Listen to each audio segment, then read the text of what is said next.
gagnant de cette 6e édition de l'Académie Design Thinking qui réunit des étudiants d'HEC, de Strat École de Design et de 42 est le projet.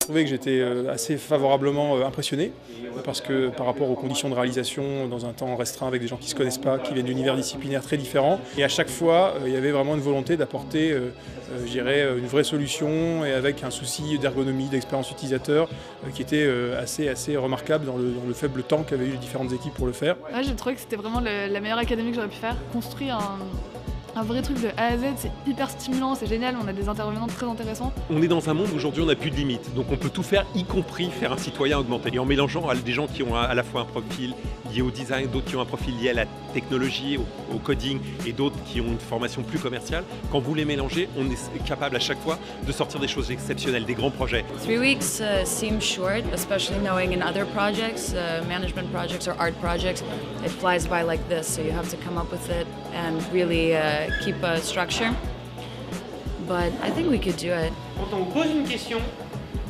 on est aussi intéressé par la réponse que parce que ça va traduire de vous. Pour moi, le fondement là de ces 3 semaines, si on prend un peu de hauteur, c'est qu'est-ce qu'on va faire de ces technologies. On est parti des utilisateurs qu'on a interrogés. Pensez à supprimer les étapes, pensez à supprimer les scans, essayez de voir comment vous pouvez supprimer ça, c'est des points de douleur, ils sont là en fait. On a notre nom, on a notre logo, on a ce qu'on va promettre aux utilisatrices. Et donc ce week-end, les développeurs vont pouvoir vraiment commencer leur travail, rendre concret tout ce qu'on a imaginé sur papier. C'est un service qui permet vraiment aux gens, par l'entraide et par le partage, la coopération, de lutter contre le gaspillage alimentaire.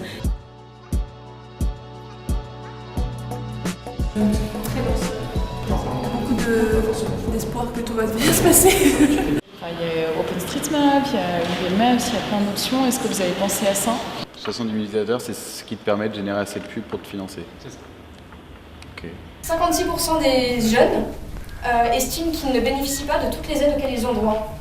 Nous pouvons estimer à peu près les aides auxquelles on a droit et après faire une demande sur le site directement.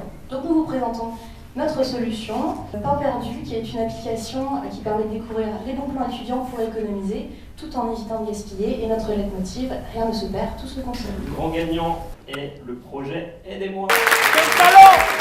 Je pense d'avoir justement des outils comme Aidez-moi qui peuvent jouer le tampon, la plateforme entre des citoyens et puis les usagers côté gouvernement. Et je trouvais que dans la manière dont ça avait été apporté, il y avait une clarté, un design et une cohésion d'équipe qui était excellente. On a de la chance de travailler ensemble dans un groupe avec des gens différents, des gens créatifs, plus techniques, et de faire quelque chose comme ça.